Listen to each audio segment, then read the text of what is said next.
Alhamdulillahirabbil alamin wa bihi nasta'inu ala umuri dunya waddin. Wassalatu wassalamu ala asyrofil anbiya'i wal mursalin imamil muttaqin sayyidina wa maulana Muhammadin wa ala alihi wa ashabihi ajma'in, amma ba'du. Al-mukarramun, para alim ulama, para kiai, para jenah, wabil khusus sohibul makan tempat dan makan malam, Raden Hilal Farid Turmudi, mudah-mudahan Allah dimuliakan. Aparatur pemerintahan, Bapak Kapolsek, Bapak dan Ramil, kedua kalinya kita ketemu ya Pak. Ketika ketemu dari TNI itu saya ingat cerita Gus Dur ketika menyikapi fenomena dai atau mubalik yang suka marah-marah. Kata Gus Dur, itu mubalik pensiunan TNI. Karena biasanya TNI itu kan tegas. Alkisah ada seorang dan Ramil menjadi khotib Jumat. Wahai orang-orang yang beriman, bertakwalah kalian kepada Allah. Awas kalau tidak.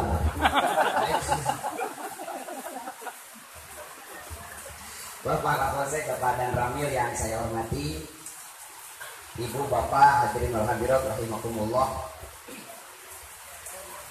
Ibu katingali ini Ibu kupingkeun we. Biasa di agungan geus. Lebih khusus al-mukarram tamu undangan di Ciamis kesanaan hormatan pribados, mudah-mudahan Allah dimuliakan. Materi kita kali ini tentang mengenal ilmu lebih dekat.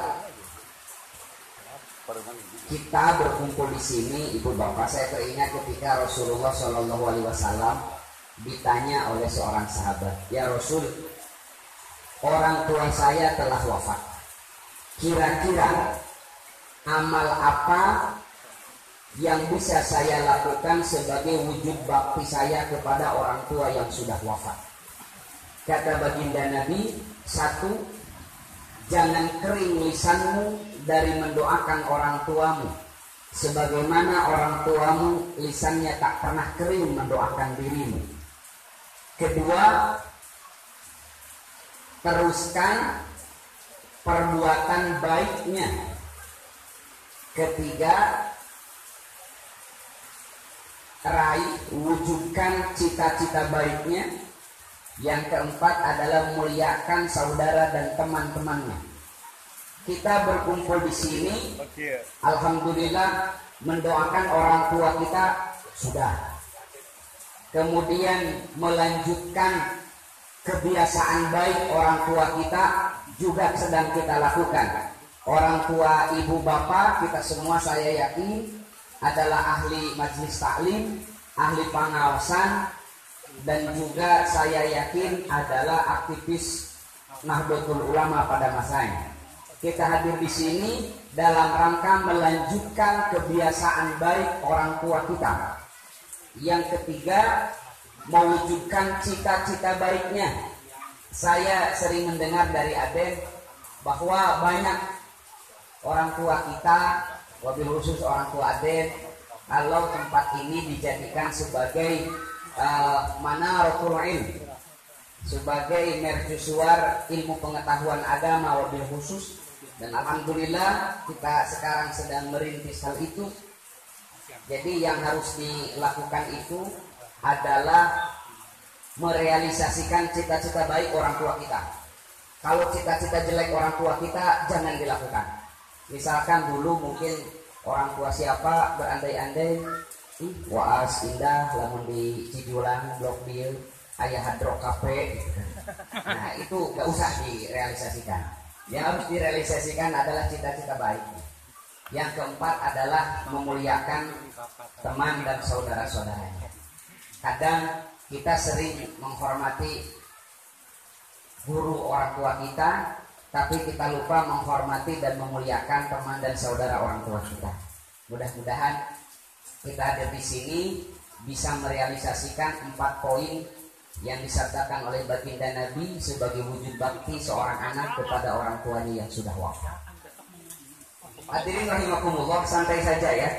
Enaknya saya itu bapak-bapak di sini gitu kan enak, saya di depan. Jadi halakohnya terkesan. Saya kemarin pesan kepada Yai Haji Asep Siroj, saya ingin halakohnya tidak seperti tabligh akbar.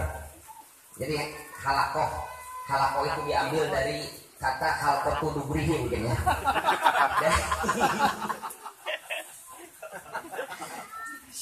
Ngariung gitu kan, ngariung. Nah, saya ingin seperti itu. Kenapa? Karena saya ingin menghadirkan suasana kajian yang ilmiah. Kita ber-MU itu bihujjatin. Kita ber-MU itu dengan ilmiah, dengan argumentasi. Sanes tuturuti, tapi kita ber-MU dengan argumentasi. Dan itu tidak bisa dilaksanakan hanya melalui tabligh akbar. Tapi lebih indah dengan halakoh, dengan kajian, biar komunikatif. Dan kita juga bisa menyampaikan beberapa hal yang sifatnya internal di lingkungan warga Nahdlatul Ulama. Tapi alhamdulillah sakieu gen teu patos seueur teuing, karena kami seueur teuing abdi sok ngemut teu pararuguh gitu Bu. Saya suka seperti ini. Jadi santai saja pengajiannya. Pengajian mingguanan sasihan percanten ke adet. Ini tema kita kajian. Jadi saya harap kebetulan guru kita Raden Hilal kemarin menduduki pengurus PCNU terpilih ya ke Kabupaten Pangandaran. Saya ingin nanti acara Yaumul Istima, Lailatul Istima yang diadakan oleh warga Nahdlatul Ulama di Kabupaten Pangandaran itu temanya fokus terhadap keaswajaan dan ke-NU-an. Karena Yaumul Istima, Lailatul Istima itu adalah wadah yang dibuat oleh guru-guru kita, sepuh-sepuh kita di Nahdlatul Ulama untuk meng-NU-kan orang NU. Makanya saya berulang kali sampaikan, tidak perlu rasanya ada MKNU, PKP, NU. Kalau Yaumul Istima, Lailatul Istima materinya terarah. Tapi pertanyaannya, materinya mana? Nah, saya membuat beberapa materi, ada 128 materi. Itu rangkuman dari buku ketiga, keempat, dan kelima saya tentang ke-NU-an dan keaswajaan. Komplit, lengkap, ya, termasuk untuk menyikapi isu-isu kontemporer. Seperti kemarin ada seorang mubalik yang bilang bahwa dalil-dalil nisfu Sa'ban itu semuanya dhaif. Dia mengutip Albani dalam kitab Silsilah Al-Hadis Ad-Dhaifah. Padahal saya screenshot kitab itu, Albani sendiri mensahihkan hadis tentang nisfu Sa'ban. Jadi ya sudah salah kutip, sudah salah pemahaman, salah tempat. Itu sudah komplit semua. Tentang doa Rabbi firli wali walidayya amin, saya cantumkan juga referensinya. Jadi lebih enak kita ketika menyampaikan amaliyah warga Nahdlatul Ulama dengan referensi yang bisa dipertanggungjawabkan secara ilmiah. Karena namanya juga Nahdlatul Ulama, kebangkitan orang-orang yang berilmu. Kita melangkah dengan ilmu, kita diam dengan ilmu. Kita bicara dengan ilmu, kita diam pun dengan ilmu. Ilmu yang jadi barometer warga NU. Makanya dengan acara halaqah ini saya harap nanti para kiai, para ajengan di sini ngasih koreksi. Saya belum tentu benar dan Anda juga belum tentu salah. Kita semua sama di sini. Mohon arahan, mohon koreksi. Kalau benar dan dikira manfaat untuk umat, tolong sampaikan di acara-acara ke-NU-an. Makanya materi pertama sekarang kita setback, kita kembali lagi tentang ke-NU-an dulu, agar warga NU paham apa itu NU.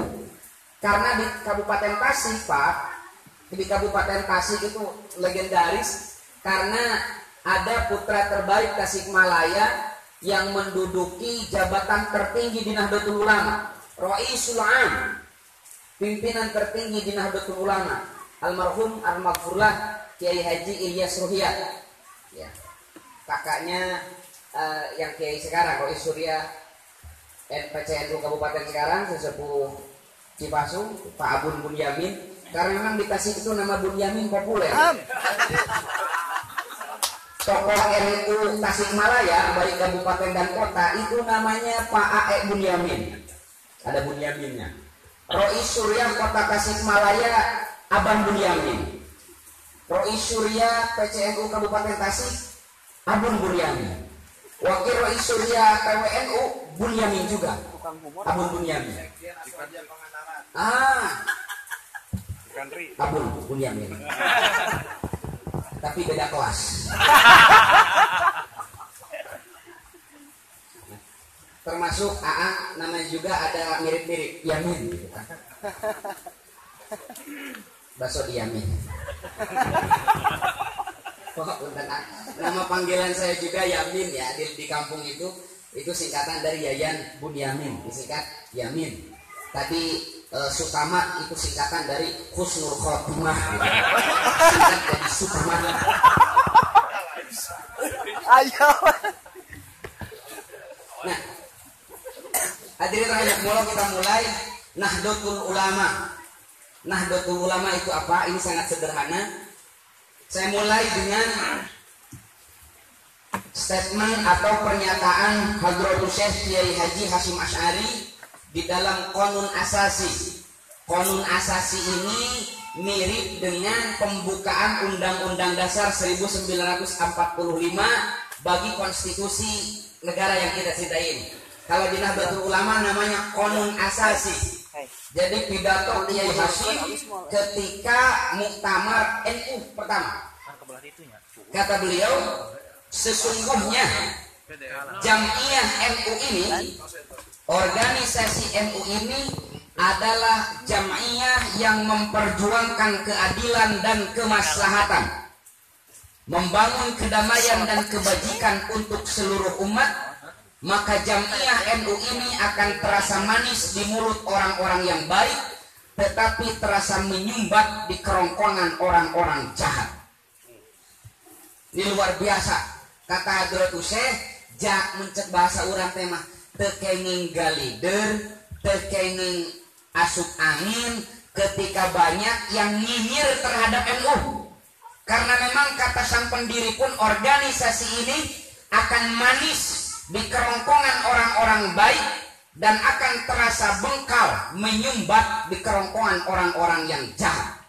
Saya tidak menyatakan bahwa yang nyinyir terhadap NU itu jahat gitu kan. Enggak. Ya, enggak. Itu pemahaman ibu bapak saja dari perkataan Hadratus Syekh ini. Karena memang tika pungkur ibu ketika NU didirikan, nanti saya sampaikan, itu banyak dibully kalau istilah sekarang. Ya, dulu terkenal ada Islam modernis dan Islam tradisionalis.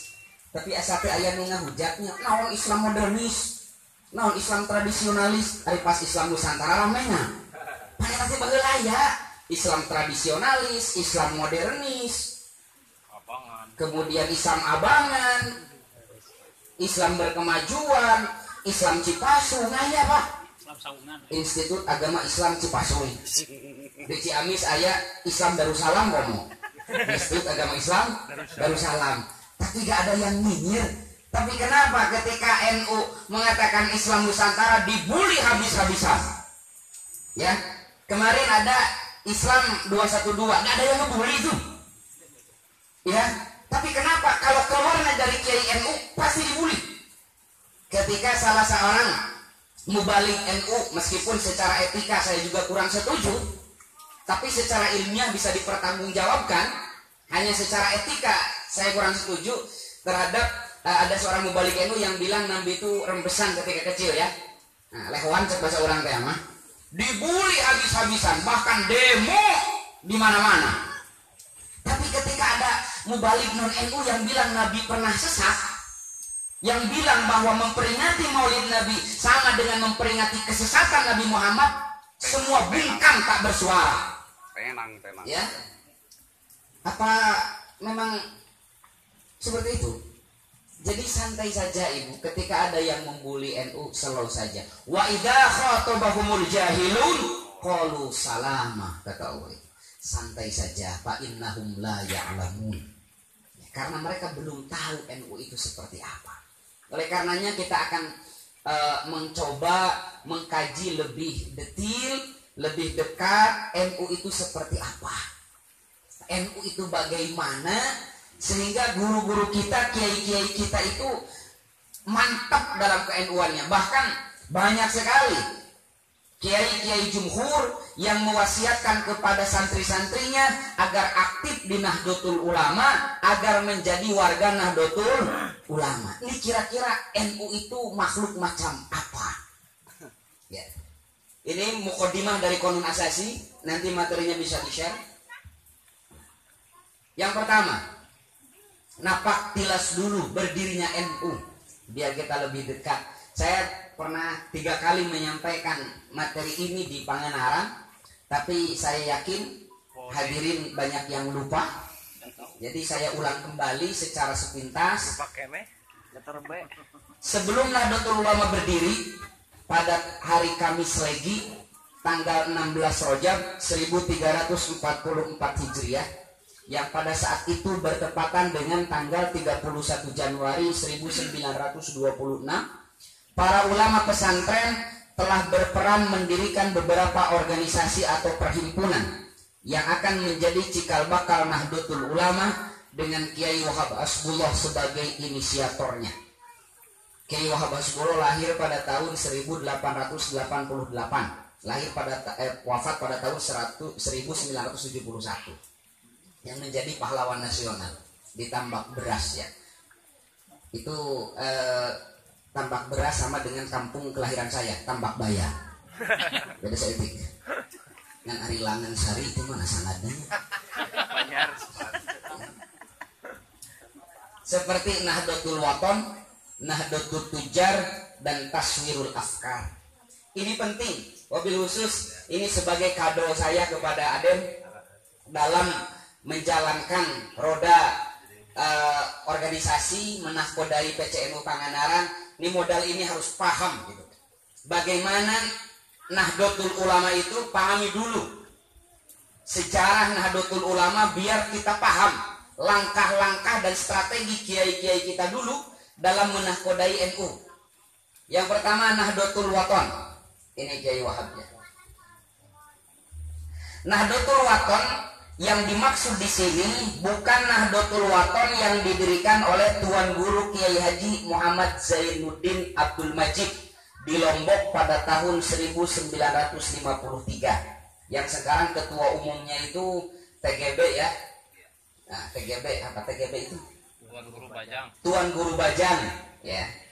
Kan sekarang itu lagi singkat-singkatan, ada OTG ya. Orang tanpa gejala, ada OTT, non OTT bu, ada TOT gitu kan, dan yang lain-lain lah. Nah, jadi dibedakan. Nahdlatul Wathon yang didirikan oleh Kiai Wahab Hasbullah dulu bukanlah Nahdlatul Wathon yang dimaksud Nahdlatul Wathon sekarang yang di Lombok itu, yang TGB, itu beda lagi. Nah, pada tahun 1916 Kiai Wahab Hasbullah mendirikan Nahdlatul Wathon. Kalau istilah kita, kebangkitan tanah air, sebuah lembaga pendidikan untuk menanamkan nasionalisme di kalangan generasi muda, khususnya para santri. 1916 ada di sini yang lahir pada tahun ini? Enggak ada ya. 1916 Pak, Kiai Wahab Hasbullah mendirikan lembaga Nahdlatul Wathon, kebangkitan tanah air, untuk menggembleng santri-santri agar mencintai negerinya, mencintai tanah airnya, karena pada saat itu Nusantara sedang berada di bawah kolonialisme, sedang berada di bawah penjajahan Belanda ya. Orang Sunda mah bakat kusopan, ini Pak dan Ramil ya, mungkin di Jawa beda lagi, tapi di Sunda orang-orangnya itu terkenal sopan. Hatta kepada penjajah pun panggilnya walana gitu ya. Saking sopannya orang Sunda itu, walana. Nah, Kiai Wahab Hasbullah sebagai pimpinan Dewan Guru, Haji Abdul Kahar sebagai direktur, dan Kiai Haji Mas Mansur sebagai kepala sekolah dibantu oleh Kiai Haji Ridwan Abdullah. Nanti Kiai Haji Mas Mansur ini menjadi pimpinan Muhammadiyah pasca wafatnya Kiai Haji Ahmad Dahlan ya, yang nanti mendirikan beberapa lembaga di Muhammadiyah. Sebelum memulai kegiatan belajar mengajar, para siswa menyanyikan sebuah lagu yang ditulis oleh Kiai Wahab, Ya Ahlal Waton atau Subbanul Waton, sebagai sarana menanamkan nasionalisme. Makanya sekarang kita berbangga banyak lembaga pendidikan formal yang dipegang oleh kader-kader NU. Setiap mulai pembelajarannya itu menyanyikan lagu wajibnya, salah satunya itu Ya Ahlal Waton atau Subbanul Waton. Karena memang dulu lagu ini dinyanyikan sebelum memulai pembelajaran, ditanamkan nasionalisme dari sejak kecil agar dia paham bagaimana pentingnya menjadi bangsa yang mandiri, bangsa yang berdiri di atas kaki sendiri, terlepas dari penjajahan. Maedi bang aja pak urung tuh Maedi. Tapi sana sabotase. Sana. Oh ada dan ramil kalau sabotase gimana? Nah, kita lanjutkan. Sampai mana? Waduh iya. Nah, Dr. Waton. Lagu wajib. Bitto ya, labitot. Ya lal waton, hubul waton minal iman. Bitto, labitot. Ya lal wadon kalau pakai dot itu. Hubul wadon minal iman, bukan. Pakai to ya lal waton. Nanti Kang Cecep Darusman itu yang main di sana. Di aransemen. Oke, jadi ya lal waton, saya tunjukkan di beberapa manuskrip ada dua lirik loh. Yang terkenal kan sekarang ya lal waton ya lal waton ya lal waton hubul waton minal iman wala takun minal hirman inhadu ahlal waton. Mohon maaf dilakukan teh hapunten ibu soantena rada serak-serak bau teh. Ada hapunten. Ya laku Kang Dede Unen lah di aransemen. Nah, saya temukan dalam beberapa manuskrip itu ada dua lirik dari Subbanul Waton ini. Dan ketika saya sampaikan, ternyata banyak sekali muharik-muharik NU yang baru tahu bahwa ada lirik ini loh. Saya baca di dalam manuskrip Piagam Perjuangan Nahdlatul Ulama. Saya baca di sana, ternyata liriknya ini bukan yang populer kita. Ya lal waton itu, tapi tidak apa-apa lah. Nanti saya cantumkan bagaimana liriknya, manuskripnya saya foto untuk sebagai wawasan dan khazanah. Tapi intinya lagu Subbanul Waton atau Ya Lal Waton itu digaungkan pada tahun 1916, di mana isu yang sedang mendunia pada saat itu adalah isu tentang nation state, tentang negara bangsa, tentang nasionalisme. Karena hampir di seluruh dunia kolonialisme, penjajahan itu marak. Seperti sekarang, isu yang sangat seksi itu corona. Nah, maka kiai-kiai pesantren tidak ketinggalan isu, update, ambil isu itu. Karena ketika isu itu diambil oleh orang yang gak jelas, maka umatnya akan menjadi korban. Makanya Kiai Wahab tampil menanamkan dan menyajikan, menggelorakan Subbanul Waton, Hubul Waton, agar anak-anak muda kita, wabil khususnya santri, tidak didoktrin oleh nasionalisme yang keluar dari pedoman Al-Quran dan Sunnah, yang keluar dari ajaran Islam. Ini versinya ya. Nah, saya cantumkan dua lirik aja. Nah, yang populer itu yang ini, ya lal waton ya lal waton ya lal waton, di bujang engana Tomi hayal kohimama, di bujang engana. Ada lagi yang ini. Nah, ini manuskripnya. Ya lal waton ya lal waton, dekat tempo. Nah, pokoknya hubul waton minal iman sarua. Cuma liriknya beda. Dan di dalam fragmen Piagam Perjuangan Kebangsaan Nahdlatul Ulama dicantumkan terjemahnya, dan terjemahnya itu adalah terjemah yang ini, bukan yang ini. Tapi tidak apa-apa lah, itu bagian akademisi nanti untuk kaji mana yang valid. Tapi intinya sama, bahwa mencintai tanah air itu bagian daripada iman. Saya tidak akan bosan untuk mengulang-ulang tentang nasionalisme ini. Wabil khusus sekarang ada Pak Kapolsek dan Pak Dan Ramil, bagi kami di Nahdlatul Ulama, Pak, mencintai tanah air ini, nasionalisme ini bukan hanya doktrin dari guru kami di sekolah, bukan hanya hasil dari penanaman moral Pancasila, tapi nasionalisme kami ini di samping pelajaran yang kami terima di sekolah juga digelorakan, diwariskan, ditiupkan oleh kiai-kiai kami bahwa mencintai tanah air ini adalah bagian daripada iman. Pertanyaannya, cenah soal iman gitu, mencintai tanah air gitu kan? Ayat tuh Pak, nggak ada, ya. Tapi kita akan jawab, benarkah bahwa nasionalisme kan ayatnya Pak Dan Ramil ada seorang mu'alaf, ya bukan masalah mu'alafnya sih. Kalau saya bukan mu'alaf Pak, mu'alif saya. Buku saya sudah banyak, tulisan saya sudah banyak, status saya juga ya lumayan banyak di Facebook. Nah, ada mubalik yang bilang, apa itu nasionalisme? Nasionalisme mencintai tanah air itu bukan dari keimanan, itu tidak ada dalilnya. Jihad itu membela Islam, lain membela Pancasila, lain membela Indonesia, kata mereka. Itu di sana lah. Insya Allah di Pangandaran mah loba. Nah, kita akan jawab, jangankan nasionalisme, jangankan hubbul watan minal iman, kiai kita itu beramal sesuai dengan apa yang mereka pelajari dari kutubul mu'tabar, dari kitab-kitab otoritatif. Kan ayeuna mah lain ayeuna wae kata. Dari dulu, ini ibu-ibu bapak-bapak perlu tahu, dari dulu Pak, warga NU itu pasti dibully, disindiran tentang hal-hal yang bersifat amaliyah. Kunut, disindiran, tahlilan, dibully, usap wajah terus netepan dibully, cenah eta teh ti ditu. Nah, tiba heula ti zaman aki simkuring Pak. Ayeuna zaman simkuring geus dewasa, anger we isu eta cek simkuring. Nah, ari sia teu maca deui gitu kan. Eta teh isu aki-aki urang. Kira ku ayeuna geus musim corona masih kene ngabasuh kitu. Jadi mereka itu maaf ya bukan kurang baca, kuper gitu. Kurang pergi-pergian gitu kan.